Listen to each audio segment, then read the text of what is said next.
ঘেমে গেছি পুরো। তো বন্ধুরা আমি আর আমার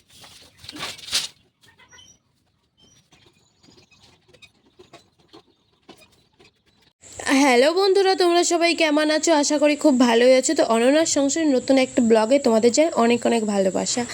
সকাল সকাল ঘুম থেকে উঠে পড়েছি, এখন বাজে 5:30।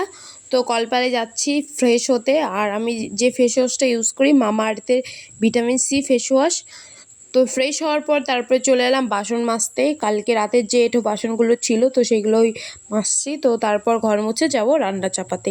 দিনের তুলনায় রাতে একটু কমই বাসন হয়, কারণ আমাদের বাড়িতে দিনে আরও বেশি বাসন হওয়ার আরও কারণ আছে। কারণ আমাদের 2 থেকে 3 বার, যেদিন কম হয় সেদিন তো 2 বার তো চা হবেই। 2 থেকে 3 বার, 4 বার, 5 বারও হয়ে যায় কোনো দিন, এতবার চা হয়। আর রোজ দুপুরে চা হবেই, কারণ কেউ ভাত ফাত অত খায় না, দুপুর হলেই চা দিয়ে এক গাদা করে বিস্কুট নিয়ে সবাই বসবে চা দিয়ে প্রত্যেকটা অনুষ্ঠান। আগে আমার বিয়ের আগে আমার চা খাওয়ার অভ্যাসটা ছিল না, কিন্তু এখন আমার খুব চা খাওয়ার অভ্যাসটা হয়ে গেছে। চা করলে আমারও মন চায় একটু খাই, খুব চা খাই। আগে এতটা চা খেতাম না। তো তোমাদের সঙ্গে কথা বলতে বলতে দেখো বাসনগুলো প্রায় মাঝে হয়েই গেছে। তারপর চলে এলাম ঘর মুছতে, ঘর মোছাও প্রায় হয়ে গেছে। আর আজকে আমাদের মাছ ধরেছে। আর কি মাছ ধরেছে তো তোমাদের সেগুলো দেখিয়ে দিই। আমাদের পুকুরে মাছ চাষ হয়। তো বাটা মাছ, তারপরে একটা পুঁটি মাছ আছে, আর এই মাছটা কি শোল মাছ না কি বলে জানি না, তো শোল মাছই হবে। তো তারপর রান্না করে চলে গেলাম, চা বসিয়ে দিলাম। আর আমার শাশুড়ি মা দেখো মাছ কাটছে। আর আমার শাশুড়ি মা মাছ কাটতে কাটতে পুরো এক্সপার্ট হয়ে গেছে। আমাদের ধরো নিজেদের পুকুর, তো যেদিন মাছ ধরা হয় অনেক মাছ ধরা হয়, তো কাটতে কাটতে পুরো এক্সপার্ট হয়ে গেছে বিয়ের পর থেকে মাছ কাটতে কাটতে। তো তারপর চলে এলাম ঘরে, আর এখন একটু ফেস প্যাক মাখছি মুখে। আর আমাকে বলেছে 3 বার মুখে ফেস প্যাকটা মাখতে। আমার মুখের অবস্থা খুব খারাপ এখন। তারপর চলে গেছিলাম দুধ আনতে। এখন দুধটা গ্যাসে বসিয়ে দেবো আর রান্না চাপাবো। পাটকাঠি ছিল না, পাটকাঠি নিয়ে আসলাম। আর আমার শাশুড়ি মা এখনও মাছ কেটে যাচ্ছে, কারণ অনেক মাছ তো।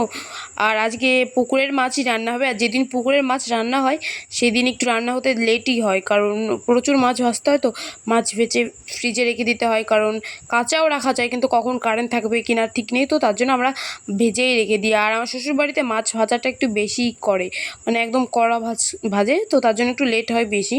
আর প্রচুর মাছ তো তার জন্য সময়টাও বেশি লাগে, রান্না হতে লেট হয়ে যায়। আমার বাপের বাড়িতে আবার আমার মা মাছটা অনেকটাই কম ভাজে, তো তার জন্য আমি মাঝে মাঝে মাছ ভাজি। যখন আমার শ্বশুরবাড়িতে মাছটা অতটা ভাজা হয় না। আর তরকারি খাওয়ার সময় সবাই আঙুল টিপে টিপে দেখবে যে শক্ত না নরম। আর একটু নরম থাকলেই কেউ খাবে না, মানে তুলে রেখে দেবে। আমার বরই খায় না, আর সবার কথায় কি বলবো। মাছ ভাজা প্রায় হয়েই গেছে, হাফেরও বেশি হয়ে গেছে। আর মা সব মাছ কাটেনি, কারণ আজকে এমনি রান্না চাপাতে অনেকটা দেরি হয়ে গেছে, আর সব মাছ ভাজতে গেলে আরও বেশি দেরি হয়ে যেত। আর এত মাছের ভিতরে একটা পুঁটি মাছ আছে, আর পুঁটি মাছটা আমি খাবো, কারণ পুঁটি মাছ খেতে আমার খুবই ভালো লাগে। আর শাশুড়ি মা গেছে পাট শাক আনতে, তো তার জন্য ভাতের হাঁড়িটা আমার শ্বশুর নামিয়ে দিল, কারণ আমি পারি না। আর কীভাবে বটিটা দিয়ে রেখেছে দেখো, যেন পড়ে না যায়। আর দাদা বাজার থেকে লঙ্কা নিয়ে এসছে, দেখো কত সুন্দর চিকন চিকন লম্বা লম্বা, খুবই সুন্দর দেখতে লাগছে। আর আমি পাট শাক ছাড়াবো এখন, আর মাই রান্নাটা করবে।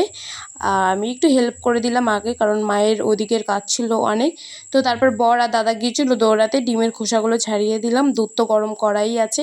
আর দাদা বাজার থেকে আম নিয়ে এসছে দেখো। আর আম খেতে তো আমার খুবই ভালো লাগে। তোমাদেরও কাদের কাদের আম খেতে ভালো লাগে বলো। আর আজকে কী কী রান্না হয়েছে চলো তোমাদের একবার দেখিয়ে দিই। বাটা মাছ সর্ষে, পুকুরের বাটা মাছ, আর পাট শাক দিয়ে চিংড়ি মাছ, আর আমের চাটনি, কচুর শাক বাটা, আর সাদা ভাত। তো এখন সবাইকে খেতে দিয়ে দেবো। তো খাওয়ার পর দেখা হচ্ছে। ঘেমে গেছি পুরো। তো বন্ধুরা আমি আর আমার বর দুজনে মিলে এসেছি এখন আম পাড়তে। ও গাছে উঠেছে, এই যে এইখানটা দেখতে পাচ্ছ কিনা জানি না। তো এটা হচ্ছে একটা হলুদ গাছ। তো প্রথমে আমি বুঝতে পারিনি, প্রথমে ভেবেছিলাম হয়তো এই গাছগুলো। তো তারপরে একটু এইখান থেকে পাতাটা ছিঁড়ে গন্ধ শুকে বুঝতে পারলাম যে হলুদ গাছ। এখন হলুদ তুলে নিয়ে বাড়ি গিয়ে ধুয়ে ফ্রিজে রাখবো, কারণ রোজ সকালে একটু করে খাবো, আর খেলে নাকি পেট পরিষ্কার হয়, তো তার জন্য। তো তুলতে শুরু করি, তোমরা দেখতে থাকো। বসে পড়েছি একটা ব্যাগ পেতে, তুলতে শুরু করি। বন্ধুরা বাড়ি থেকে কিছু আনিনি, এই আম গাছের ডালটাই এনেছি। তো এটা দিয়ে মাটি খুঁড়বো, তো করতে শুরু করি। জানি না কত সময় লাগবে, তবুও খুঁড়েই ছাড়বো।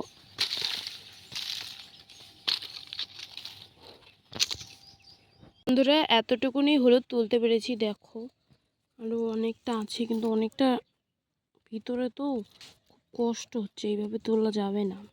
অনেকটা ঘর তো আমি করে ফেলেছি, তো আর হচ্ছে না। অনেক আশা নিয়ে ঘুরতে শুরু করেছিলাম, আশাটা বিফলে গেল। দেখো আমি এখন কোথায় বসে আছি। দেখো বন্ধুরা কত আম পেরেছি, এখনও অনেক আম পারবো। 3টে ব্যাগ নিয়ে এসছি, এই যে একটা, এই যে একটা, আর এই যে একটা, 3টে ব্যাগ ভরেই নিয়ে যাব আম। আর দেখো আমি একটা খাচ্ছি, কালারটা দেখো কত সুন্দর। বাজারের কেনা আম ফেল, আমাদের গাছের আম এত সুন্দর, তোমরা দেখেই বুঝতে পারবে। দেখো কত সুন্দর কালারটা, দেখো শুধু। আম পাড়া হয়ে গেছে, তো তারপর চলে এলাম বাড়িতে এসে ফুল তুলছি, কারণ পুজো দিতে হবে। আর এই ফুলগুলো আমার খুবই ভালো লাগে, এই ফুলগুলোর নাম হচ্ছে কাঞ্চন ফুল। তোমাদেরও কার কার কাঞ্চন ফুল ভালো লাগে কমেন্টে তোমরা জানিও।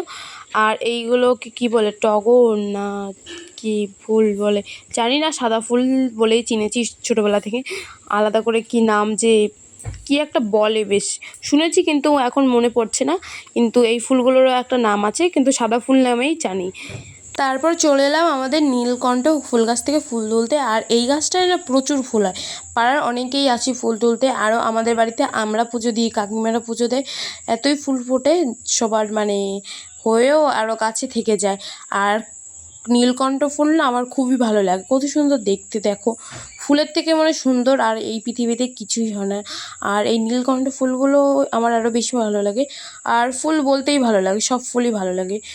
এমনই একটা জিনিস যে ফুল, যে ভালো না বেশি, মানে ভালো না লেগে পারা যাবে না। তো তারপর চলে আমরা ঠাকুর করে পুজো দিতে। আর আমার একটু পুজো দিতে বেশিই ফুল লাগে, কারণ আমি একটু সাজিয়ে গুছিয়ে পুজো দিতে ভালোবাসি। দেখো আজকেও সাজাচ্ছি, আর টাইমটাও একটু বেশি লাগে আমার শাশুড়ি মা থেকে। পুজো দিয়ে হয়ে গেছে, চলো তোমাদের আমাদের ঠাকুরের আসনটা একটু ঘুরিয়ে দেখিয়ে দিই কী কী ঠাকুর আছে।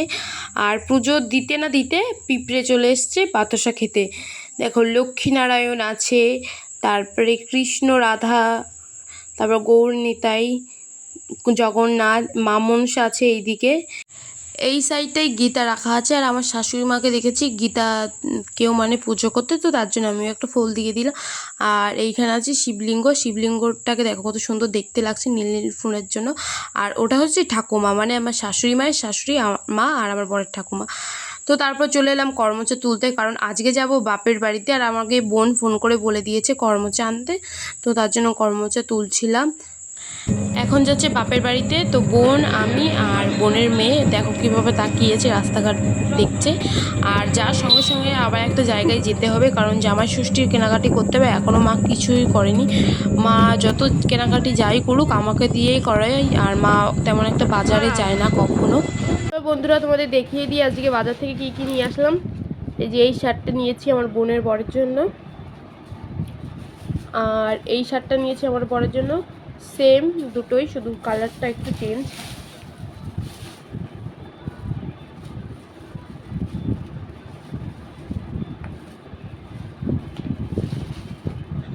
আর একটা প্যান্ট নিয়েছি, কার্গো প্যান্ট, এই যে এই প্যান্টটা আমার বরের জন্য নিয়েছি।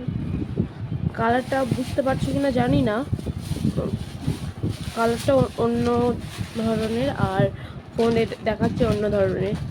আর একটা শাড়ি নিয়েছি মায়ের জন্য, শাড়িটাও তোমাদের একবার দেখিয়ে দিই।